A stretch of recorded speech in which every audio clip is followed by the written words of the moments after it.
What happens when one of Hollywood's most respected actors goes head-to-head with a talk show host who refuses to show respect? In just 30 seconds, a single dismissive comment would turn a routine interview into one of the most explosive moments in television history. The studio lights were blazing hot that evening. Denzel Washington walked onto the set with his usual calm confidence. He'd been on countless talk shows before. He knew the game. Smile, answer the questions, promote the project, shake hands, and leave. Simple. But tonight would be anything but simple. Piers Morgan sat behind his desk with that familiar smirk on his face. The one that said he knew something you didn't.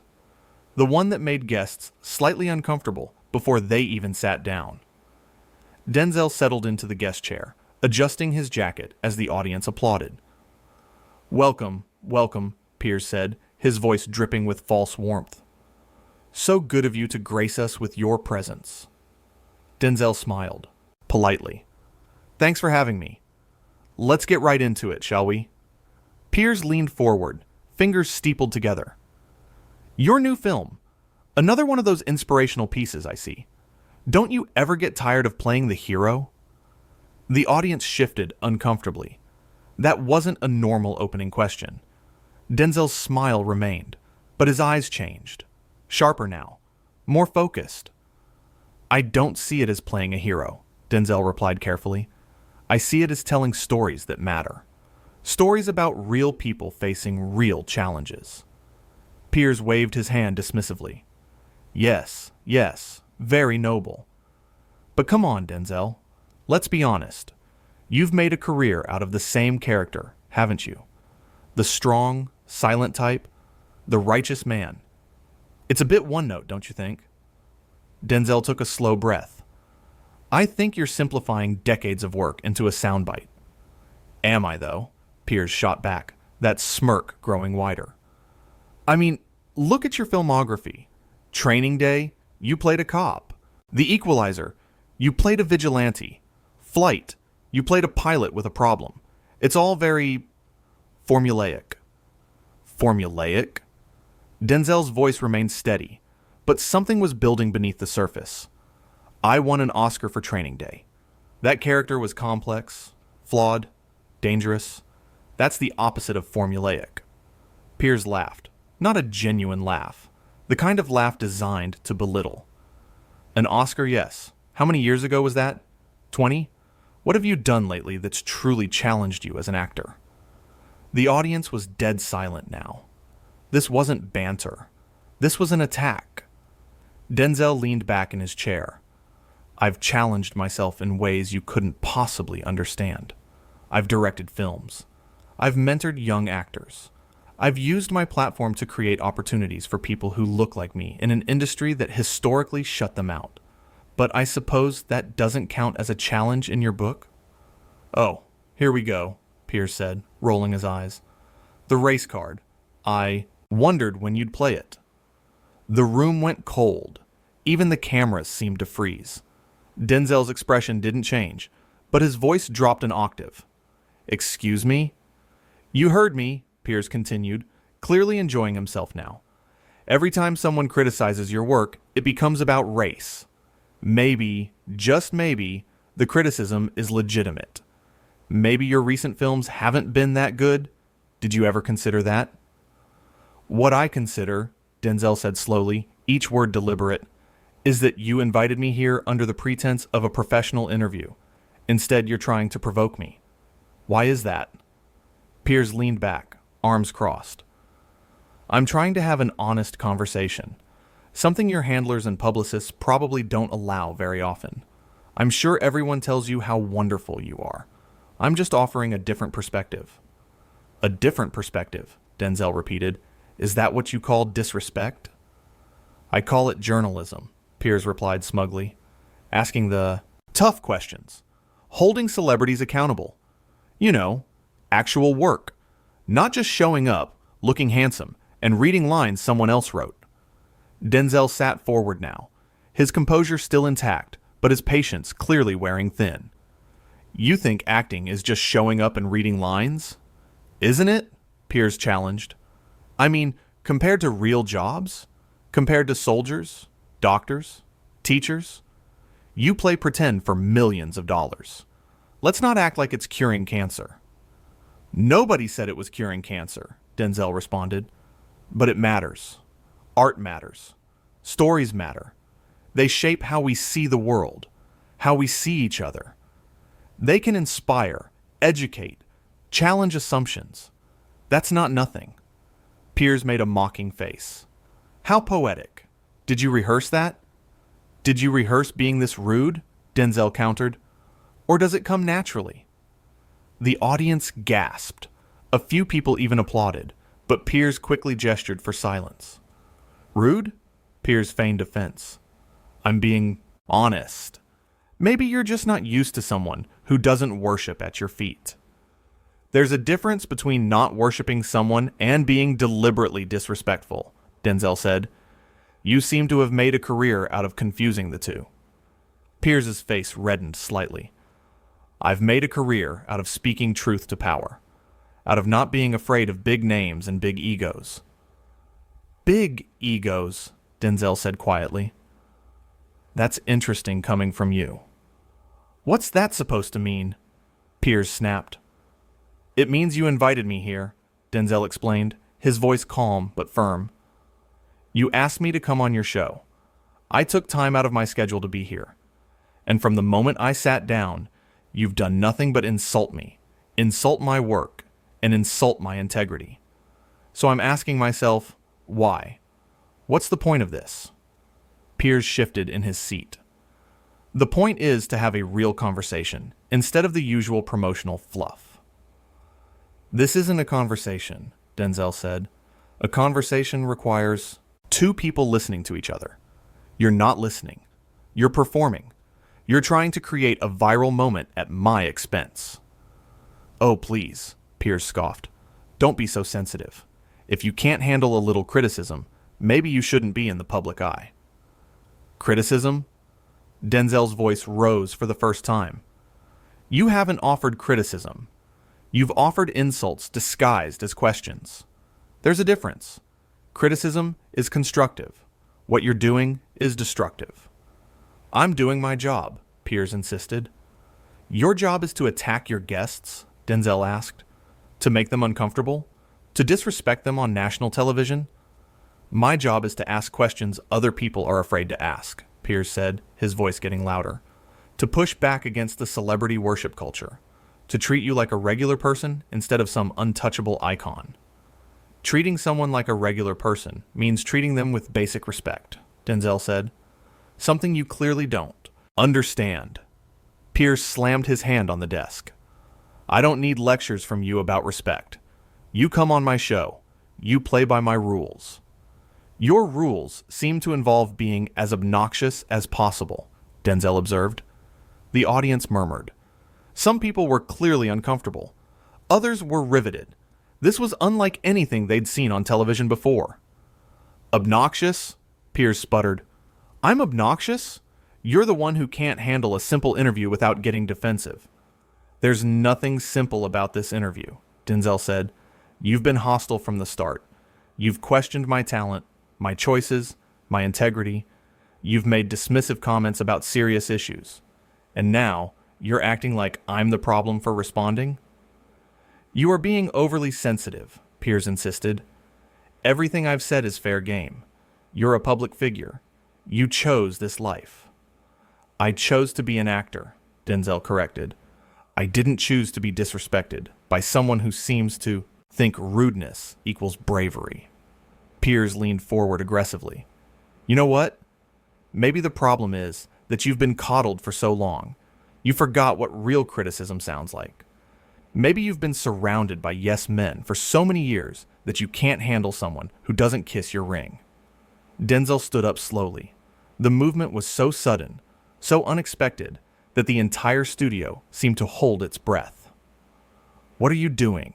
Piers asked, his confidence faltering for the first time. I'm leaving, Denzel said simply. You can't leave, Piers said, trying to recover his composure. We're in the middle of an interview. No, Denzel corrected, his voice steady and clear. You're in the middle of a performance. I'm in the middle of being disrespected, and I don't have to sit here and take it. Sit down, Piers demanded. Don't be childish. Denzel looked at him with an expression that was part disappointment, part pity. Childish is throwing a tantrum when someone calls you out. Childish is insulting your guests because you think it makes you look tough. Childish is confusing cruelty with courage. I'm not being cruel, Piers protested. I'm being honest. You're being a bully, Denzel said, and I'm too old and too tired to sit here and be your punching bag for ratings. Piers stood up now too, his face flushed. If you walk out of here, you'll look weak. You'll look like you can't handle the heat. Denzel smiled, but there was no warmth in it. I've handled more heat than you'll ever know. I've faced real challenges, real adversity, real criticism from people who actually mattered. What I won't do is sit here and let you disrespect me for entertainment. This is television, Piers said desperately. People expect confrontation. They want drama. Then give them drama without using me as your prop, Denzel replied. Find someone else to bully. Find someone else to belittle. I'm done. You're making a mistake, Piers warned. Walking out makes you look bad, not me. Denzel paused, turned back to face Piers directly. Let me tell you something. I've been in this industry for over 30 years. I've worked with legends. I've won awards. I've earned respect. Not by tearing other people down, but by doing the work, by showing up, by treating people with dignity. You sit behind a desk and throw stones at people braver than you'll ever be. People who actually create things instead of just criticizing them. So if walking away from this circus makes me look bad, I'll live with that. Because staying here, letting you continue this charade, that would actually be shameful. The audience erupted. Some people stood up and applauded. Others sat in shocked silence. The producers were frantically signaling from the wings, unsure whether to cut to commercial or let this play out. Piers tried one last time. Denzel, come on, let's just... No, Denzel said firmly. We're done here. I came here in good faith. I was prepared to have a real conversation, but you weren't interested in that. You were interested in a spectacle. Well, you got one. Just not the one you wanted. Security, Piers called out, his voice cracking slightly. We have a situation. Denzel laughed. Actually laughed. Security? Really? I'm walking out of my own free will. You don't need security. What you need is some self-awareness. He began unhooking his microphone, his movements calm and deliberate. The audience watched in absolute silence now. This was the moment. This was the breaking point. You'll regret this, Piers said, trying to save face. This will follow you. Denzel handed his microphone to a nearby crew member. The only thing that will follow me is my reputation. The same reputation you tried to tarnish tonight. The difference is, my reputation is built on decades of work. Yours is built on moments like this. Get out then, Piers shouted. Go ahead. Run away. Prove my point. Denzel stopped walking. He turned one final time. I'm not running. I'm choosing. I'm choosing not to participate in whatever this is. I'm choosing to respect myself enough to walk away from disrespect. That's not weakness. That's wisdom. He looked at the audience. Thank you for being here. I'm sorry you had to witness this. I hope you understand why I have to go. Several audience members called out their support. We understand. You're right to leave. Don't let him talk to you like that. Piers was losing control of his own show. Everyone calm down. This is my show. Then act like a host instead of a heckler, Denzel said over his shoulder as he walked toward the exit. Piers's voice rose to a near shout. You think you're better than me? Is that it? You think because you're famous, you can just walk out? Denzel stopped at the edge of the stage. I don't think I'm better than you. I know I'm different from you. I know that I treat people with respect. I know that I don't need to tear others down to build myself up. And I know that 30 years from now, people will remember my work. What will they remember about you? The question hung in the air like smoke. Piers had no answer. His mouth opened and closed, but no words came out. That's what I thought, Denzel said quietly. Goodbye, Piers. I hope you figure it out someday. And with that, Denzel Washington walked off the set. The audience watched him go, many of them still applauding. The cameras didn't know where to point. The producers were in chaos, and Piers Morgan sat behind his desk, his face a mixture of rage and humiliation. Well, Piers finally said, trying to regain control, I guess we've seen the real Denzel Washington tonight. Can't handle a tough question. Can't handle honest criticism. Just walks away like a child. But the audience wasn't buying it. Several people booed. Others simply got up and started leaving themselves. The energy in the room had completely shifted. Piers tried to continue. Let's go to commercial. When we come back, we'll discuss what just happened with our panel. But backstage, Denzel was already in his dressing room, gathering his things. A production assistant knocked on the door. Mr. Washington, the producers would like to speak with you. Tell them I'll be in touch with my representatives, Denzel said calmly. Right now, I'm leaving. They're worried about the footage, the assistant said nervously. They want to know if you'll sign a release. Denzel looked at her. Really looked at her. She was young, probably just starting out in the industry, scared of losing her job, caught in the middle of something that wasn't her fault. What's your name? He asked gently. Sarah, she replied. Sarah, tell your bosses that they can air whatever they want. I have nothing to hide. I spoke my truth. If they want to edit it to make me look bad, that's their choice. But the truth will come out. It always does. Sarah nodded, relieved. Thank you, Mr. Washington. And for what it's worth, I thought you handled that with incredible grace. Denzel smiled, a real smile this time. Thank you, Sarah. That means more than you know. He walked out of the building into the cool night air. His car was waiting. His driver opened the door. Rough night, sir? The driver asked. You could say that, Denzel replied, settling into the back seat. But sometimes you have to stand up for yourself, even when it's uncomfortable, especially when it's uncomfortable. Back in the studio, Piers was still trying to salvage the show. Let's bring out our panel to discuss what we just witnessed, the complete meltdown of a Hollywood actor who couldn't handle a little scrutiny. But the panel looked uncomfortable. They'd all seen what happened. They knew Piers had crossed a line, and they knew that taking his side would mean going against what everyone in that room had witnessed. The first panelist, a film critic, spoke carefully. I think what we witnessed was actually a masterclass in dignity.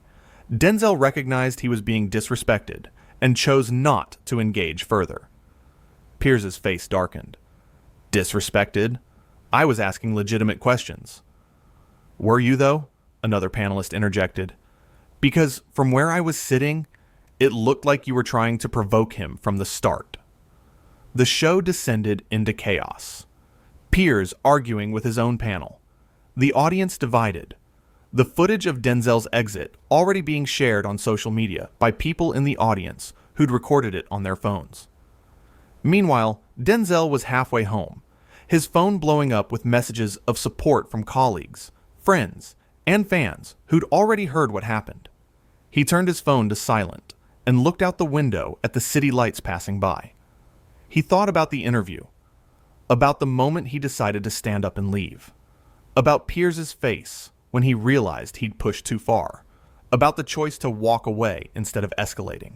It would have been easy to stay, to match Piers's aggression with his own, to tear him down the way Piers had tried to tear him down. But that wasn't who Denzel was. That wasn't the example he wanted to set. Sometimes strength isn't about fighting back. Sometimes it's about knowing when to walk away, about refusing to play a game rigged against you, about maintaining your dignity in the face of someone trying to strip it away. The car pulled up to his home. Denzel thanked his driver and walked inside. His wife was waiting, having seen clips of the interview online. "Are you okay?" she asked, concerned. "I'm fine," Denzel said, and he meant it. "I did what I had to do." "You walked out on live television?" she said, not quite believing it. "I walked away from disrespect," he corrected. "There's a difference." She hugged him. "I'm proud of you." "Thank you," he said softly. "That means everything." In his studio, Piers was dealing with the fallout. The producers were furious. The network was receiving complaints. Social media was overwhelmingly on Denzel's side. The show that was supposed to boost ratings had become a public relations nightmare. "We need to do damage control," one producer said urgently. "We need to spin this." "Spin it how?" Piers demanded. He walked out. "He made me look like a fool." "You made yourself look like a fool," another producer said bluntly. "You went too far.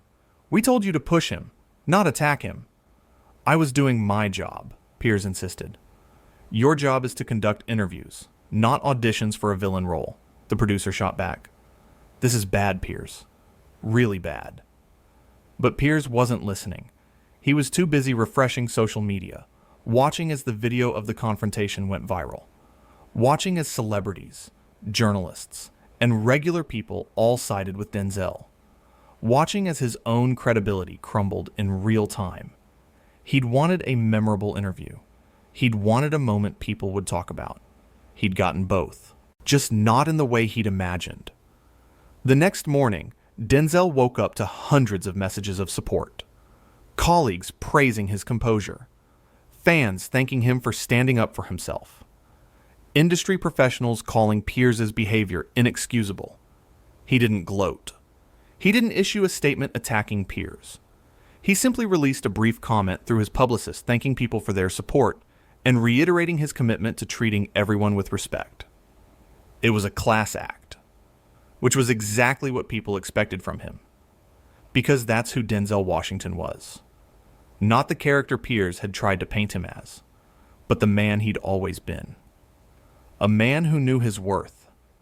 A man who refused to be diminished. A man who understood that sometimes the most powerful thing you can do is walk away.